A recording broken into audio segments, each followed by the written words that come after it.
Welcome back, everyone, to the Real Talk podcast. I am your host, Liam Crowley, and on today's show, we are going to be reviewing the original Blade Runner just in time for Blade Runner 2049, which comes out a week from this Friday. We'll also talk the Murder on the Orient Express trailer, the Isle of Dogs trailer, and we will get into the news that Blade Runner's on my mind, but Leonardo DiCaprio is starring in a Teddy Roosevelt biopic directed by Martin Scorsese.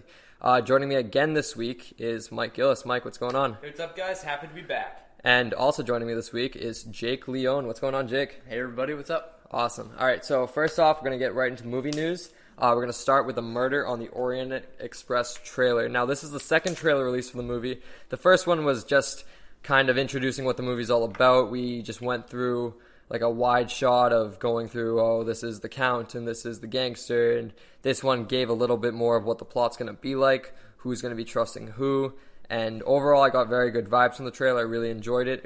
It had some great moments and great intrigue into this murder mystery remake. What are you guys' thoughts on it? I'll go to Mike first. It looks really good so far. I like the shots of like outside and stuff, like the mountains, the bridge, they're stuck on the bridge. It's like a really good like setting for that movie. And the train scenes, they look really like tight and stuff, like claustrophobic, which I think is good for a murder mystery. Awesome. Jake, what are your thoughts? I think it looks like Clue on a train. I think I really like the cast. I think we get an all-star cast here. We got Johnny Depp, we got Daisy Ridley, we got Leslie Odom Jr. I think it's going to be a great cast that works together well, and I think it's going to be a good performance from everybody. Yeah, I really like the cast as well. Kenneth Branagh is playing the main character. I forget his name, but he's like some sort of detective. He's a great actor, also a director as well. I know he directed the first Thor movie, and so it'll be very interesting to see what he brings to the table in the leading role. Other than that, you mentioned Leslie Odom Jr. from Hamilton. Good to see him get some mainstream work, as well as Daisy Ridley, obviously from Star Wars The Force Awakens and The Last Jedi coming out in December. It's good to see her get more roles. I know she was rumored to be the new Tomb Raider, but obviously went to Alicia Vikander. But it's good to see her getting some more roles, especially when she's rubbing shoulders with people like Michelle Pfeiffer, Kenneth Branagh, Johnny Depp. It's good for her to get more experience like this. So if Johnny Depp can put himself back on the map. He's been struggling. Very It's true. been a while.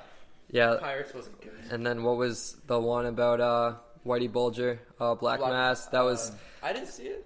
It was supposed to be very good. He was getting a lot of Oscar buzz when the trailers were coming out, but they said it was a very distorted movie.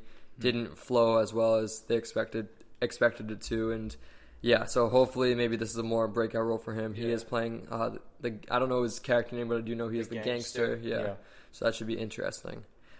Any final thoughts on the trailer, or do you think we're good? I'm excited for it, but I'm going to remain cautious because, sometimes these big actor cast movies do go a little over the top sometimes. For sure. Jake? I agree. I think I'm excited to see it personally, more excited than I've been for a lot of movies that have come out recently. But I'm just staying curious, Yeah. Murder on the Orient Express comes out November 10th of this year. It'll be nice to have more of a I wouldn't say maybe Oscar buzz movie, but in November when you have your Thor Ragnaroks and your Justice Leagues coming out, it's nice to have a bit of diversity in the theater. For sure. All right, so our next topic is the Episode 8.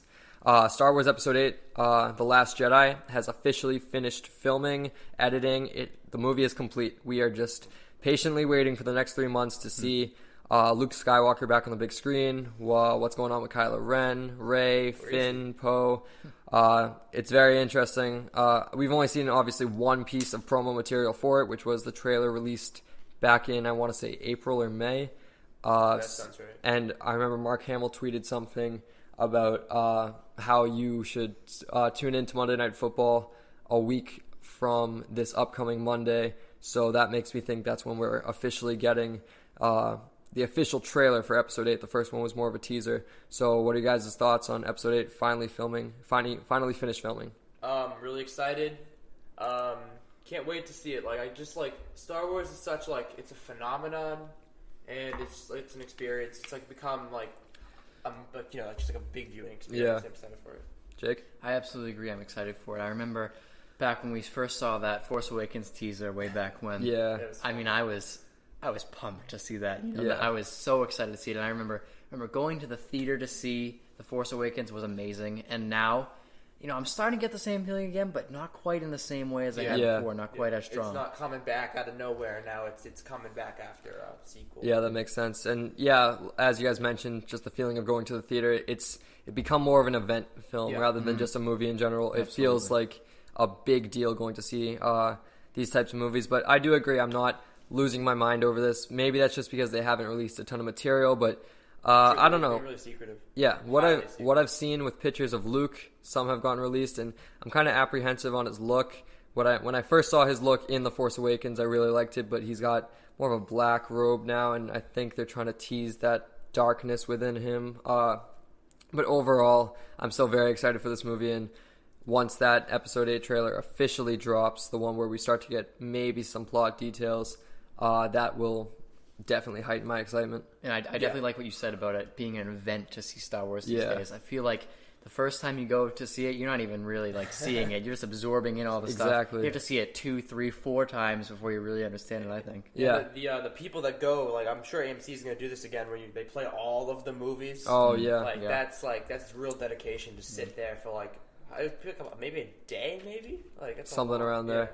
Yeah, just when Jake was mentioning going off the event film, it's almost, I can't critique it the first time I see it. Yeah. Nowadays, we've talked about how The Force Awakens, it's a very average movie when you go back when you go back and watch it these days. But when I first saw it, I thought it was just a perfect movie because I'm not looking at it to criticize it. Yeah, you're looking I'm at Star Wars. Yeah, I'm absorbing the plot, what's going on with these characters, rather than like criticizing it and seeing what flaws are in it. I see the flaws after watching it a few times, but overall, the first time you go down and watch it, you're just so excited. I think as a standalone film, The Force Awakens is a really good movie. For sure. It's just they didn't take enough risks with it. Yeah. It was so much like A New Hope that they were just trying to revive the Star Wars universe. Yeah. That's why people are kind of hesitant to J.J. Abrams coming back to direct Episode 9, because even though he had the impossible task of bringing back Star Wars, but appeasing the fans of old and also bringing in new fans, righting the wrongs of the prequels, people still didn't like him for not taking enough risks. I personally think he will take some risks with Episode 9, but I do understand why people... Because I feel like Episode 8 is going to take risks. Yeah. I feel like it's a bit unfair to criticize J.J. Abrams. That was a behemoth of a task that you gave that man. Exactly. I think he did better than George Lucas would have done. Yeah, for sure. I'm also interested in Carrie Fisher. I'm really interested in what they're going to do with that. It'll be weird. I'm sure they'll dedicate it to her. Because I remember I didn't see Night at the Museum 3 in theaters. You might ask where I'm going with this example, but with Robin Williams, the fact that movie came out after his death, obviously, similar to how this movie's coming out with Carrie Fisher. So it's just it's weird because we're seeing new material of an actress who's no longer with us, and it's just it's kind of eerie to see something like that. Even for a silly movie like Night at the Museum 3, it was still eerie with Robin Williams, and but I think it will pay respect to the character of Leia as well as the actress Carrie Fisher. I think it's fitting that's going to be one of the last things we see of her. Yeah, for sure. All right, any final thoughts, or are we ready to move on? Excited for it? Yeah. Awesome. So now the news that I was very excited to hear. There is a Teddy Roosevelt biopic being directed by Martin Scorsese and starring none other than Leonardo DiCaprio. This news got me so excited because the combination of Scorsese and DiCaprio is my favorite actor-director duo in Hollywood today. I mean, they've been around. Scorsese's been around forever, and he's still making movies like he's an ambitious 30-year-old in Hollywood. Some of the examples of Scorsese and DiCaprio together, we have Shutter Island, we have The Departed, we have The Wolf of Wall Street, just all these great movies. And Scorsese always seems to bring out the best in DiCaprio. I'm not sure about Shutter Island or Departed, but I know DiCaprio was nominated for Best Actor for Wolf of Wall Street. The Departed won Best Picture. And so the fact that we have this icon, Teddy Roosevelt, the president that doesn't know much about politics, but he is American to the core. And Rough Rider. Exactly. So this news, despite the fact we have no promo images, no nothing, no filming whatsoever, this just got me so excited because also we haven't seen DiCaprio in a movie since The Revenant. He won his Best Actor, and he kind of just took a break. And he's been going around doing. I know he was at Yale, where our friend Emma goes, and he gave a speech about global warming because he's big on climate change and promoting that message. But it's great to see that he'll be back in Hollywood, especially with this news, back with Scorsese in a Teddy Roosevelt biopic. I'll turn it over to Jake first. Jake, what are your thoughts? I was surprised, to be honest, when I heard that. I mean, Leonardo DiCaprio playing Teddy Roosevelt? I gotta see it. You think so? Yeah, You see it? Yeah. Well, he's done so much. Like, he morphs into his roles. So. Oh, absolutely. I think Leonardo DiCaprio is a great actor. It's just, it was surprising for me when I picture Teddy Roosevelt. I don't picture Leonardo DiCaprio at all. Yeah, it's hard not to picture, as I mentioned earlier, Robin Williams, because, he played Teddy Roosevelt in the museums. Yeah, but obviously we don't really know what Teddy Roosevelt looked exactly like. We do have some photographs, but not perfectly, Yeah. I mean, we do have photographs, but, like, Robin Williams seemed to look like him the most, I'd say, and with Leonardo DiCaprio, I don't know. I really think he will make it work. Yeah. Mike. I love biopics. I love the Lincoln. Did you see Lincoln? Oh, Lincoln was so good. Was very good. I have seen Lincoln. So I have high hopes for another president biopic. There's obviously there's good biopics and there's bad biopics, but there's the Queen one coming out too. So there's like 2 really good biopics coming out soon. So I'm excited. Yeah, I am a big fan of biopics. The ones that are done right. Yes. The ones that aren't, like, Lincoln was a great movie. At times it was kind of slow, but there was never a time where I was not... I wouldn't say I was bored. I would just say it was slow at times. I think that kind of mimics the way that it was for Lincoln at the time. That's fair. So I think that it kind of works in the situation because it was so frustrating for him in that situation. Did you guys see the King's Speech? That's another good one. I haven't seen that, but I've heard good things about it. So, any final thoughts on DiCaprio and Scorsese back together? Can't wait to see how it turns out. I'm sure it's going to be good. I mean, it's Leo and Scorsese. Absolutely. Jake? I'll definitely see it, and I'm curious to see if Leo's going to get as into the role as Daniel Day-Lewis did with Lincoln. For sure.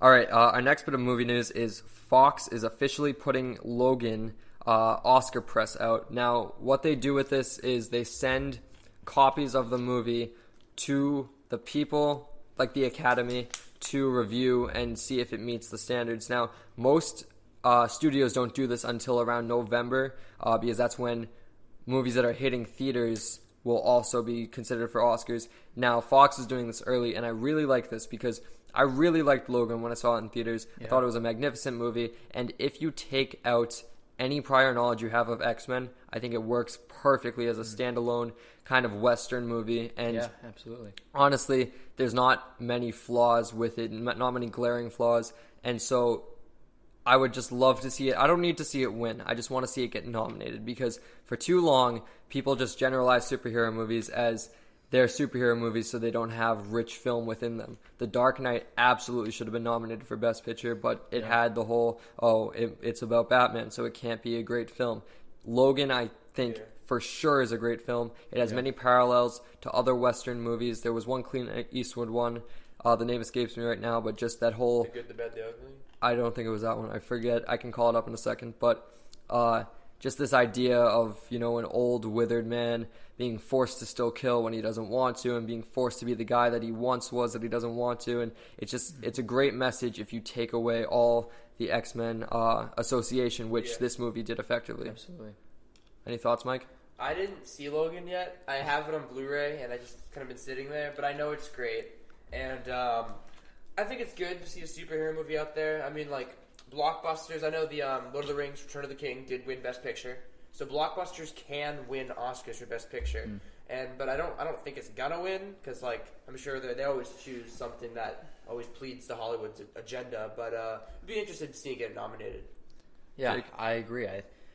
I don't know. It's definitely not going to win. I definitely don't think it will. But it would be cool to see it nominated. And I was a big fan of Logan when I first saw it. And even now I am. Like, that was a movie where I walked in and I was a bit reserved about how it was going to go. I wasn't the hugest X-Men fan, but I'd seen First Class, Days of Future Past, and Apocalypse. Yeah. And, I was a bit of an X-Men fan, but this was just, it was its own standalone film, and it was just well done. Well done. Yeah, absolutely. The one I was thinking of was Unforgiven. I don't know if you've heard of that, but it just tackles with this idea of, the man he once was. People want him to bring it out, and he can't, obviously.